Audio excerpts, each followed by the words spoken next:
So right mga Kaziwa Nation, it's another good day to vlog. So nakahanda yung helmet natin, handa yung gears natin. Meron tayo adventure ngayon. Pinakamahabang rektahan dito sa East Road ng Luzon. Kita-its tayo sa Dingalan.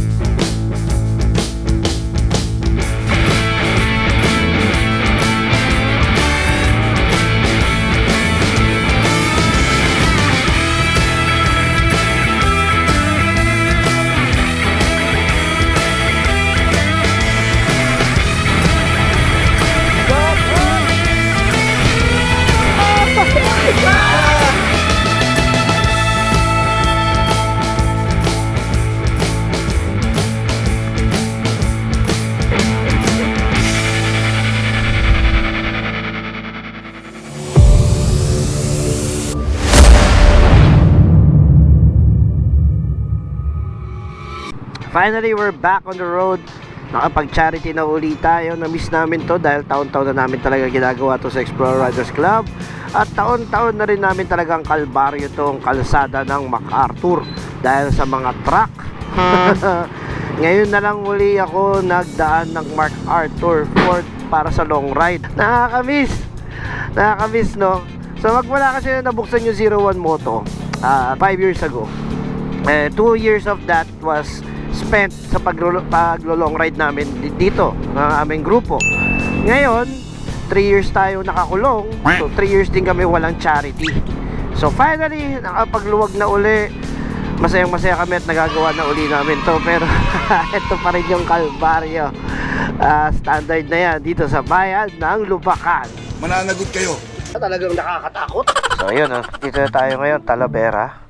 Nagulat sila Kuya Guard, akala niya may kaguluhan kasi sinakop nila lahat yung parking. Sinabi ng ano lang, pag sa probinsya, low-key lang tayo dapat. Kasi yung ginawa nila, pagpasok na rin sabay-sabay, galit na galit, puro bomba pa. Kala mo lalaki ng motor. So ito yung first batch, nandun yung second batch, hihintay na lang namin. Medyo maaga-aga kami sa destination point kasi 3 years ago na namin sila huling nakaride. Akala nila ganun pa rin na medyo may kabagalan pa rin, pero 'di ba, nag-i-improve lahat. So ito, maaga tayo, mabilis. Right. Motor, Lods TV.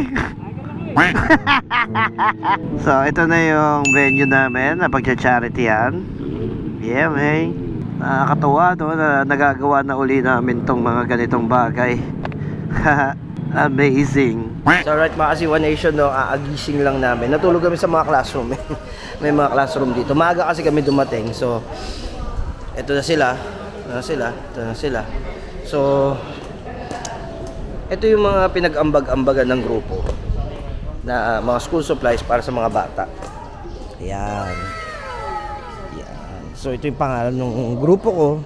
Kasi ito yung chapter na nag-host sa amin ngayon. Isang mapagpala at mapayapang araw sa ating lahat. It's a privilege for Bantug Elementary School to welcome the group of Explorer Rider Club of the Philippines, headed by Sir Archiles Morales of Siruay. And at the same time, I would like to greet them having the 9th-year anniversary of their group for this kind of gift-giving project. Thank you very much, Explorer Riders Club Philippines. Thank you, and we keep praying that you will be safe always and take care. May God bless us all.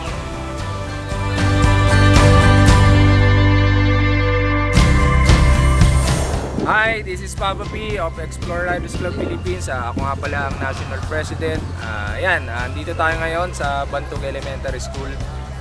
Dadaos kami ngayon ng seasonal namin na charity event. Since 2 years nagkaroon ng pandemic, hindi kami nakapag-charity. So ito na, nagkaroon kami ng pagkakataon. Lagi naman namin ginagawa to, charity. So nagplan kami with 01 Chairman. Ayan, nag-ocular visit kami rito sa Bantug Elementary School. This is the season 8 ng charity ng Explorer Riders Club Philippines.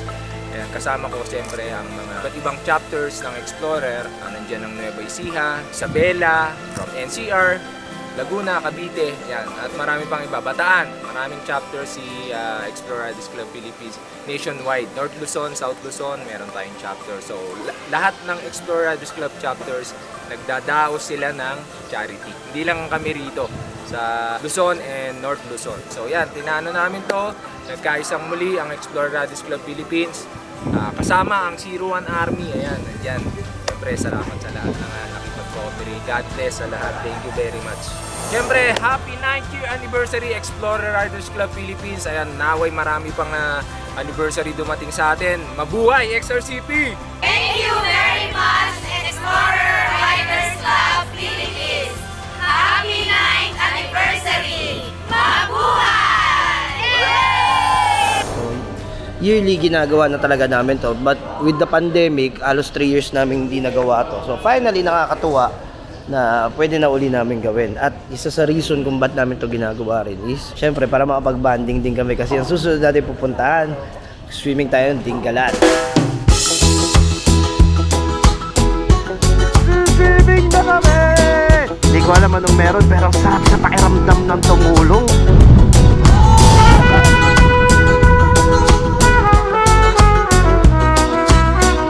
So, briefing na. So, tapos na yung pamimigay doon. Huwag mahiyang magpagas. Mahirap So, shoutout muna dito.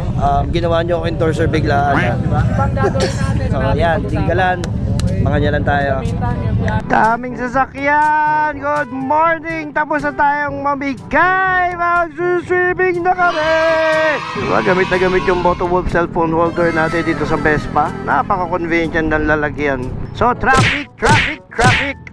Tapos na tayo mamigay. One of my pinaka-paboritong parte after na charity ride namin is yung outing. Yeming! Feel good! Ang sarap tumulong! Yeah! Tapos ride! Marami talagang rider club dyan. Ayan ang mission eh. Proud ako dyan. Paps ako eh. 7 na taon, no? Yeah!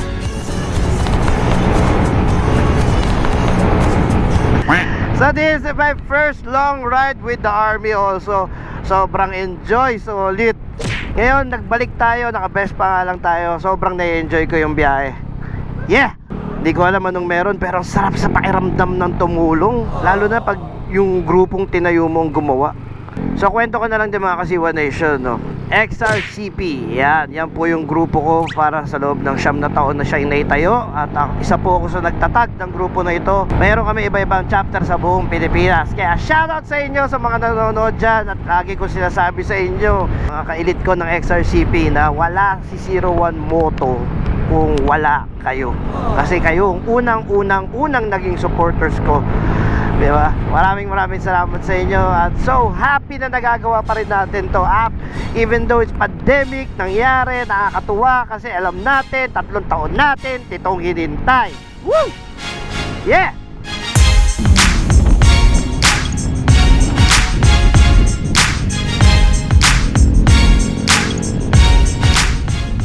Tapos na kami sa highway. Lumiko na kami ng inner streets. At medyo rough road na. Ibig sabihin, pag mga ganitong loob-looban na at may tsunami hazard zone na, malapit na kami. Aalak na naman! It's been a while na nakapunta ako rito. Last na punta ko rito was 4 years or 5 years ago. At charity uli ang pinuntahan namin noon. At ngayon, masarap bumalik dito sa Tinggalan. The charity uli yung babalikan namin. Grabe, nakaka-overwhelmed. Na who would have thought makakabalik pa tayo rito dahil sabi sa bantanga ng pandemic, diba, marami na ring sumuko. And it's so nice to see that this place recovered. Dahil alam nyo naman, Tinggalan ay umaasa lamang sa tourism. At alam nyo naman yung nangyari, pandemic shut down the tourism. Kaya nakakalungkot no? Isipin mo ano kaya naging kabuhayan ng mga tao rito nung panahon pandemic. Pero at least, di ba? Yes! Bukas na! Sarap talaga magmaneho rito pag scooter. Kasi yung mga tuwid dito, yung mga gaspulan dito, saglit lang sa big bike yan. Like sa Aerox talaga mapapagaspul ka. Tsaka nakakailang dito yung mga andam natawid. kung ano-ano. Ibon, manok, aso, pusa, tao, tricycle. Dami. Kaya maganda lang talaga mag-scooter dito eh. Grabe na, bugbog si Red. Ang layo ng biniyahin namin. Ocean view. Ito na. Parami ang tindahan na. Ayun na! Dagat! Finally, after 3 friggin' years, kabalik tayo sa Dingalan. So meron tayong river crossing. Tignan natin ano mangyayari. Ha? Legit boss? Ano legit? Tatawid dyan? Pwede ka maiwan dito. Pwede bang buhatin yung motor? Wawa yung best pa sa akin, tatawid ko ng ilog.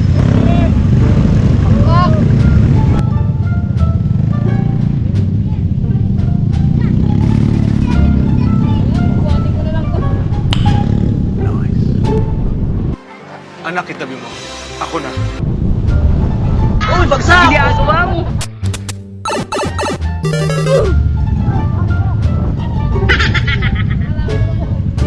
Puta ka! Nagtawad! Try yung bag ko! Pati ano?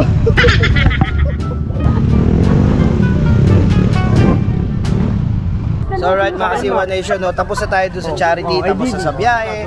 Nandito na tayo kasama ang aking grupo. Hindi pa sila makakain kasi hinihintay daw nila lahat. Eh ako yung pinakamatagal mag-ayos. Si Mama Bataan. Master Randy oh.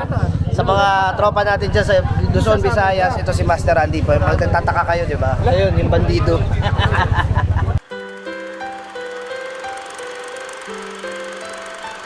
Ay ate, anong binibenta mo? Ice cream. Ilan pa yan? Ilan pa yan, te? Konti na lang? Sakto.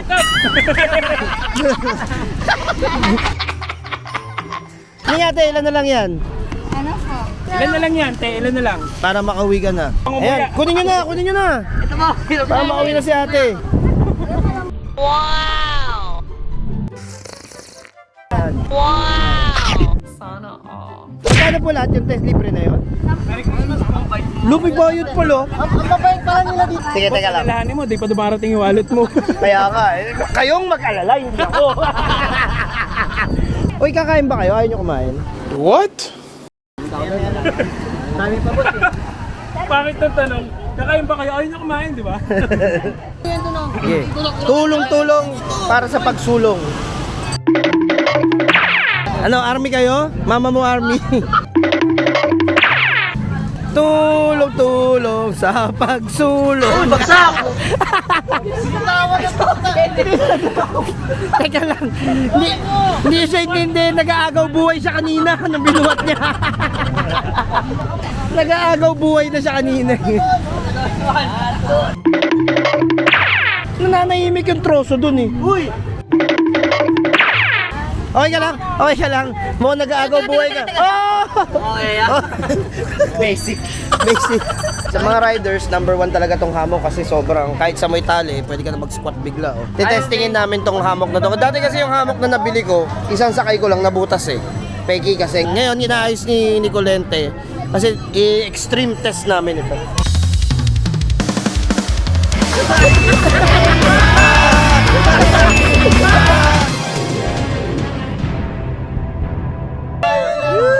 Extreme test! So extreme test, iduduyan namin siya up to the maximum extent. Titignan natin kung bibigay yung tali or mapupunit to. Kaya yan, pa 360-hin natin. Oh, hell no! Yan, tignan natin.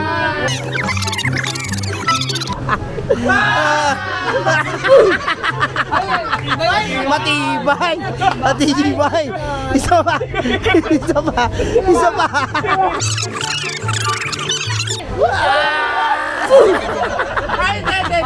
Hindi ako bilib.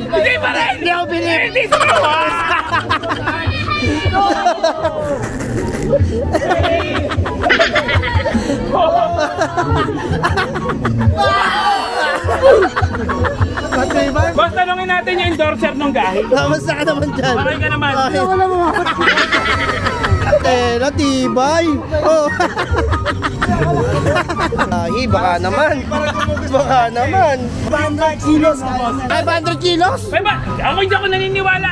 Ilang kilo ka? 50? 60? Ilang kilo ka? 100 plus pa lang yun. Oh, dalawa nga kayo. Tingnan nga natin kung matibay talaga. Extreme test na naman. Yung timbang kasi nasusukat yun. Pag yung full nabigat mo, nakaiga. Papasikat no. Ayan, tingnan natin. Oh, sige. Titignan lang natin yung weight. Oh, dalawang tao! Dalawang tao, kaya-kaya. Ay, grabe! Grabe, tibay. 160 pa lang to eh. Oh. Boss, dito ka. Dito mo yung camera. Eh, 160. Oh, ayan, testingin natin. Oh, ayan na kami. Matibay! Oh, matibay! Ay, talaga! Limang tao na. Mabigat, maganda. Matibay! Hindi, ako boss, hindi ako nalalakasan talaga kasi syempre walang pera pag umupo kayo, kailangan may magano. Diba? Matibay! Yay! Baka naman! Baka naman! Nice lang. Oh, gahi, baka naman! Baka naman! Oh, kala nyo tapos na, no? So maraming salamat sa panonood itong episode nito at lagi nyo tatandaan sa 01, kayo ang number 1! Yeah!